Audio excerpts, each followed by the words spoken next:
हमारे MPA जनाब रेहान बंदूकरा साहब से बराए मेहरबानी वो तशरीफ़ लाएं और हमारे इन वॉलंटियर्स की हौसला अफजाई के लिए चंद अल्फाज फरमाएँ। बिस्मिल्लाहिर्रहमानिर्रहीम, इय्याका नअब्दु व इय्याका नस्तईन।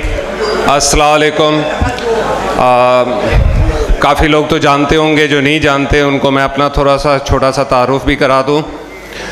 मुझे नारो रेहान बंदूकरा है और मैं WMO का रीजनल जनरल मैनेजर भी रह चुका हूँ। मैं फ़िलहाल PS 110 का मुंतखब MPA हूँ। हम लोग की सियासी ज़िंदगी तो PTI में गुजरी, लेकिन कुछ सियासी हालात ऐसे हैं कि फ़िलहाल मैं इंडिपेंडेंट भी हूँ और सुन्नी इत्तेहाद के साथ भी हूँ, लेकिन दिल से खान साहब का मैं वर्कर हूँ।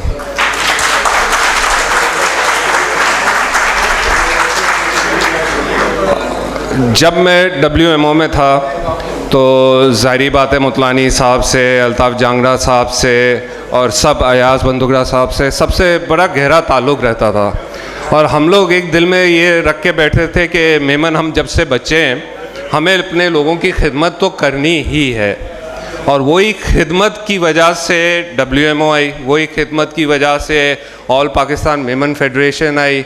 हमारी जो जमातें हैं वो अपना अपना काम कर रही हैं, लेकिन उन जमातों का एक मकसद है। वो सबसे बड़ा मकसद ये है कि उन जमातों में जितने भी हैं हमारे ख़ानदान वाले, उनके एक सोशल स्टेटस हम लोग ऊपर ला सके।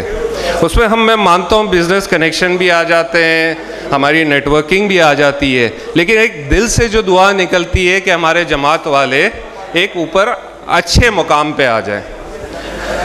बहुत काम हुआ है 30 सालों में, 40 सालों में, 50 सालों में, और बहुत काम अभी दरकार है। मैं आप लोग को एक मिसाल दे दूं कि 1960 में आगा खानियों ने एक कॉन्फ्रेंस की, जैसे हमारी मेमनों की भी कॉन्फ्रेंस होती रहती है, और उन्होंने उस वक्त बैठ के तय किया था कि हमें दुनिया भर के आगा खानियों का सोशल स्टेटस हमें एलिवेट करना है। तो उन्होंने उसकी कुछ तरकीबें बनाई थी। उन्होंने ये सोचा कि हम अपनी औरतों को सबसे पहले पढ़ाएंगे, क्योंकि घर की जब औरत तालीम याफ्ता हो जाती है तो वो खुद ब खुद अपने बच्चों पे तालीम वो शुरू कर देती है। मर्द के ऊपर नहीं होता तालीम का, तरबियत और तालीम औरतों पे आती है। और उन्होंने अपना सारा रुझान उस पर लगा दिया। दूसरा उन्होंने क्या किया, उन्होंने बोला कि हम हॉस्पिटल तो अपना खोल ही रहे, हम अपने पूरी कम्युनिटी को इतना स्पेशलाइज कर देंगे कि हमारे ही लोग हमारे हॉस्पिटल में अप्लाई करके काम कर सकेंगे।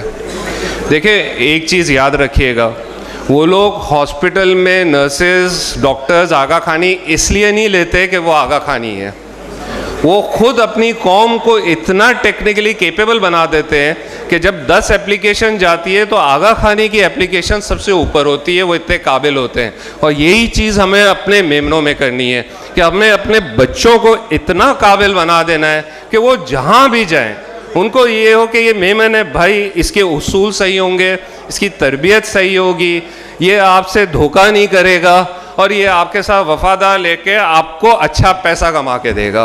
और यही हमें लेके चलना है। माशाल्लाह से बहुत बहुत शुक्रिया, आप लोग ने मुझे आज बुलाया। मैं पॉलिटिशियन हूँ, मुझे यहाँ पे 1 घंटा खड़ा रखोगे मैं बकबक करता रहूँगा, लेकिन वो करना नहीं है। हमें मिल के काम की बात करनी है। आप लोग यहाँ हमारे बड़े हैं, मैं चाहता हूँ कि मैं आप लोग से भी बाद में मुलाकात करता रहूँ। आप लोग मुझे बताओ मेरी तरफ से आप लोग को क्या चाहिए, और जो लॉ चाहिए, जो बिज़नेस के चेंजेस करने, जो आप लोग को सोशल वर्क में हमारी सिंध गवर्नमेंट ने इतना एलोकेट किया हुआ है, वो बोलते हैं कि भाई हमें जगह ही नहीं मिलती पैसे लगाने के लिए। तो आप लोग मुझे प्रोजेक्ट्स बताओ, मैं वहाँ उनको धक्का देता रहूँगा। साथ में चलेंगे, मिल के चलेंगे, इंशाल्लाह और ज़्यादा काम हम मिल के कर सकेंगे। बहुत बहुत शुक्रिया आपका।